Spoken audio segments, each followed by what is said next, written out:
Hey, bro. Hey man, happy Friday. Happy Friday. Happy tip of the week. Yeah, no doubt. You ready for this one? I'm ready. I'm ready. Well, we've got to do this one because, of course, it's the season to do our annual planning. So, what we thought we would do in this conversation is each share a little bit about annual strategy planning tools, tips, ideas that we've heard, things that resonate with us, things that we have used in our own businesses. And so let's share a little bit about the 2020 planning. How do you do it? What tools do you use? What tips or suggestions do you have for people who are constructing their new year plan? For sure. I think for me, it all starts back or it starts with a look back. Yeah. It's thinking about what happened in the prior 12 months, going back to those initial goals. Did you, hit them? Did you exceed them? Did you, what was the assessment for that? Yeah. And then really looking at what were the drivers of that success, or if you missed the mark, what came what came about during the year that sort of caused that to be the case. And then, so I start there. And then as I begin to in that looking back process, also apply sort of the 80-20. Okay. I think the Yep. Pareto Sure. principle is a powerful 80-20 process. And, Yep. we've talked about it before in some other trainings and it's a pretty familiar 80-20 concept that's out there, popularized by, Mr. Tim Ferriss, I think in his 4 Hour Workweek book. Yep. But the Pareto principle, like everything has a tendency to kind of fall within that ratio. So looking at revenue, looking at profitability, looking at staff and team members, like which of those areas are producing 80% of that, or 90%, or whatever the ratio looks like for you. Where is that growth driven from? Where's the success of the last 12 months being really seen? Yeah. And then using that as a springboard looking forward. How do we press in more? How do we refine what our prior 12-month goals were in 2019, looking forward to 2020, where we can start to leverage those areas of strength and growth that we're seeing in our business, and then start to plan accordingly for 2020 off of that. I love it. Yeah, that's really, really good. Awesome. Yeah. I mean, and so for us, it's looking at different sales channels. So for example, we've seen a lot of growth in Germany as a market. Mm-hmm. So how do we optimize sort of like Europe has a specific advertising budget and it's spread across all the marketplaces. Yeah. So maybe I'm like, well, I want to maybe look at Spain and Italy less, because it's producing the less amount in our case, revenue, and take some of that ad revenue and actually push that more into, say, the German market, because that's where we're seeing the most sort of growth. We can drive growth there. That's of more interest to me. Now, what you just mentioned is, I think, one of those lessons that we learned the hard way, because I think, in our business, we really had dramatic breakthroughs when we sorted this out in our mind. Because what we would do is we would have a good, solid revenue and income channel or product, and then we would try new things. Mm-hmm. And then for a few years, what we found ourselves doing was we would almost neglect the bread and butter, like, the solid performing, good, solid thing, because we were trying to add new things on top, and we'd spend all our money and time on the new unproven things. And then what we realized was like, wait, we don't need to like come up with some new shenanigan. We just need to get better focus. And if anything, stop doing those other things and, focus on what actually makes us money. Right. And it's so easy to get in that trap where you're like, I make money that way, but I'm really trying a new thing that I'm excited about. And, exactly. We've heard that a million times from our coaching clients. Yep. Yeah. And the truth is, it's because we're entrepreneurial and we get bored. Yeah. Or we hear somebody else's success in doing something. You're like, oh, we can totally do that. Or we have to do that because that's the next new thing. And to the detriment of the thing that's been working or continues to work well, we've kind of ignored a little bit. And, it's a law of entropy, right? If you don't pay attention to something, it's going to devolve into chaos, right? Like you have to be putting some level of energy to maintain it and to grow it. Yeah. If you don't, and you divert that energy someplace else, you're going to see declines. Yeah. So that's a really, really important lesson is ask yourself the question, and you know, for us, the top of mind question is always, what's the net profit? Yeah. Not, you know, not top line sales. We don't care. I don't care about top line sales. And I've said this for years in our business. We make enough money top line. Mm-hmm.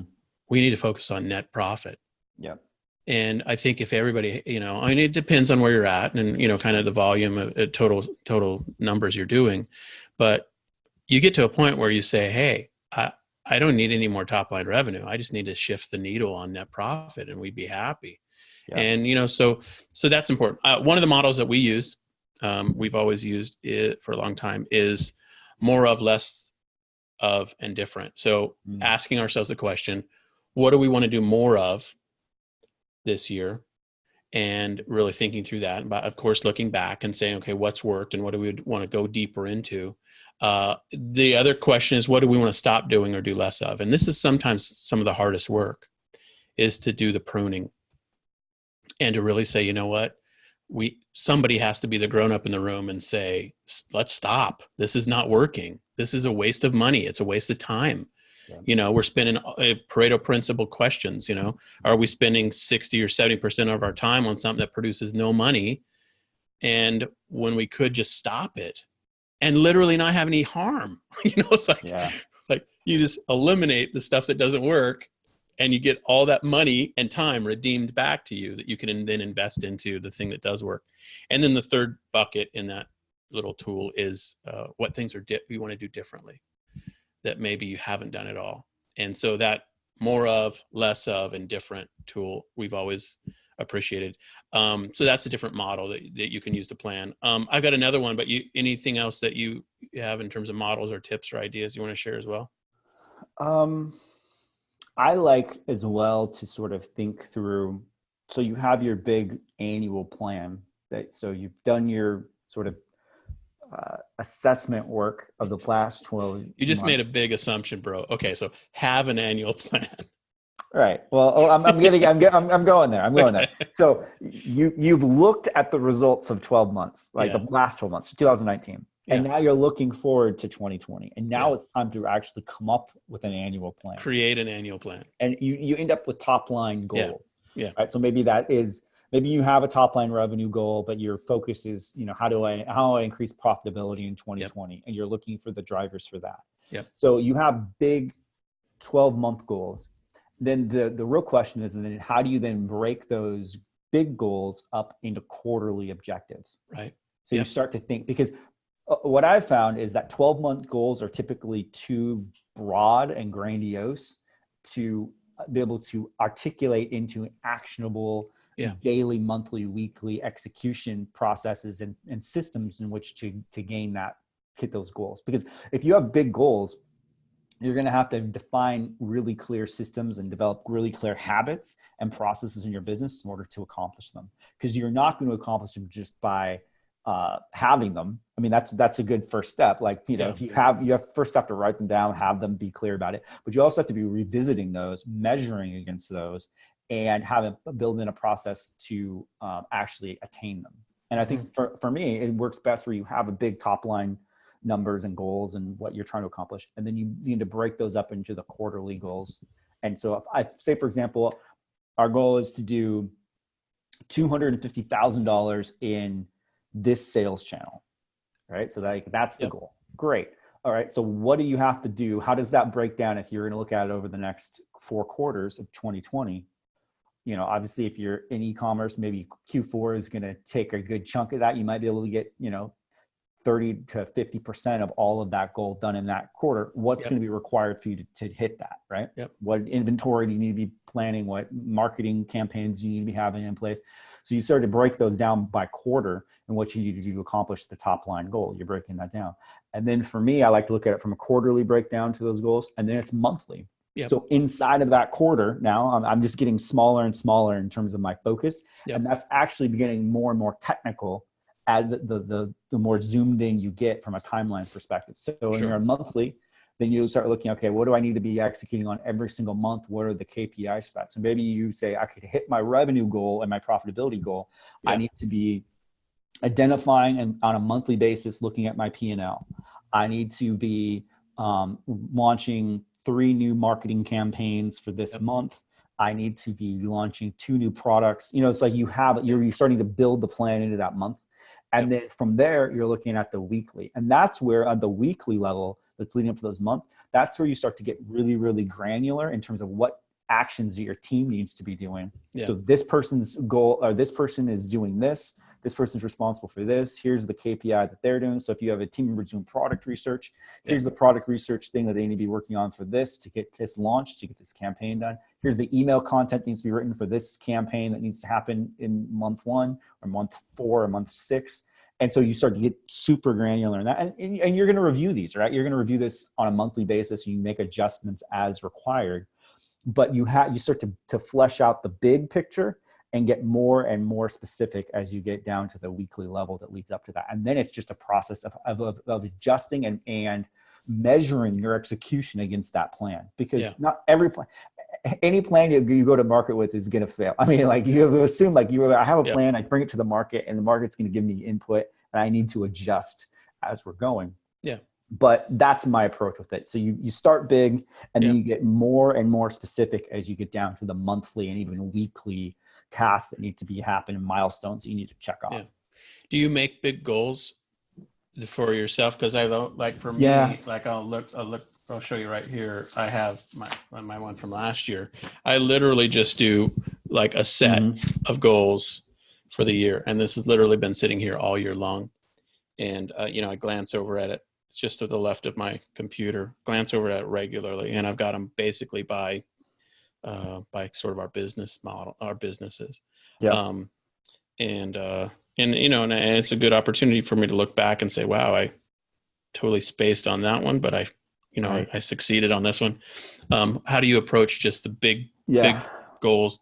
I'm trying to be more holistic in my approach to goal setting in 2020. So I have business goals, but I'm also creating family goals and all these different, like, I want to get better at all these. Like, I have goals, like, spiritually, what do I want to, do I want to be, spending more time doing praying or, whatever. Like, I want to have all of these things laid out from a more holistic perspective. But it's written out that way. But then I also think it's really critical for you to have some built-in reminder to revisit your goals. Yeah. Because that's one of the things that the biggest sort of challenges that I've seen with goal setting is you can set these goals, but you don't visit them enough, even though you have them visible, right? Like, that's why there. I've got mine, because I'm a visual learner. I just have them right here. So if nothing else, they're aware. I'm aware of them. Yeah. I think that's a powerful way to sort of stay top of mind, and then really also build in sort of what are the KPIs for you accomplishing those goals? Like, what do you need to sort of begin to build in as a habit into your business that'll help you facilitate that? Because one of the things with goals, I think, is building in the right habits and processes in which makes it easier for you to accomplish the goals that you're trying to set out and do. Because we might set up goals, but then we don't actually develop the habits or the business processes that enable us to reach them. Like, if your goal is to create more profitability in your business, but you're not measuring profitability and any consistency, how are you going to know? You basically are setting yourself a goal that you're making impossible to measure against and reach, because you're not actually measuring profitability. Or if your goal is to increase, your new customers, which you have a goal, but you don't have a process in place that you are building to actually get those new customers. You're like, my goal is to get 10,000 new customers in 2020. But you're not thinking and building a plan for new campaigns, new attempts at business models, whether content or lead gen, stuff like that. You're not building that in. You're never going to accomplish. You by sheer luck. I mean, you're leaving it up to luck, and luck is not a business model or a plan. So that's my thinking around that. My dog says hello, by the way. She's right here. No, I think what you just touched on is really important. And this is a final thought, another approach to this, which is, again, from Gary Keller, the founder of Keller Williams. And it's in his book, The Millionaire Real Estate Investor. He has this little concept where he talks about big goals plus a big model equals big success. And, if there's one thing that I would encourage everybody to do is, if you think of a new way to make money this year, really evaluate the business model that you're Yeah. looking into. We've literally had a multi-year like rabbit trail, wasted time on wrong business models. Yeah. And, during that period, it really made me realize, and in the new book that we put out, the Tiger Proof ebook, I break down my methodology for scoring business models. Mm-hmm. And everybody should have their methodology for scoring business models because they're not all created equal. And if there's anything that you do this next year, I would encourage you to think through, is your current business model going to take you to where you want to go? And if not, what's a business model that you could bolt on in an adjacent way to your current work? And does it have attributes that are bigger, better, more compelling financially?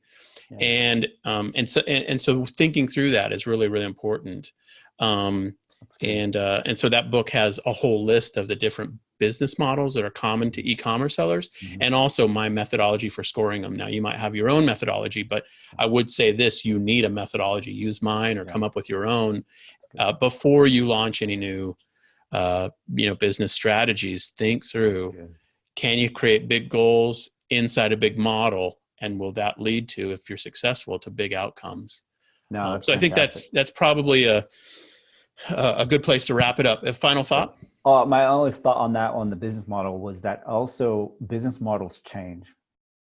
Yeah. And you have to be aware of those changes, because you might be like, if you're like, Amazon FBA is the way to go. Yeah, it's true. But if you try the exact same model and approach from 6-7 years ago, you're going to get crushed. Because it's not the same model. Yeah. And so you have to be aware of the changes that are occurring in the space and adjust your model appropriately. Absolutely. Totally agree. All right, my man. Good times, good times. Have a fantastic weekend. You too, sir. All right. See ya. Bye. Oh, wait. I forgot. If you like this topic, we should mention our mastermind program, of course.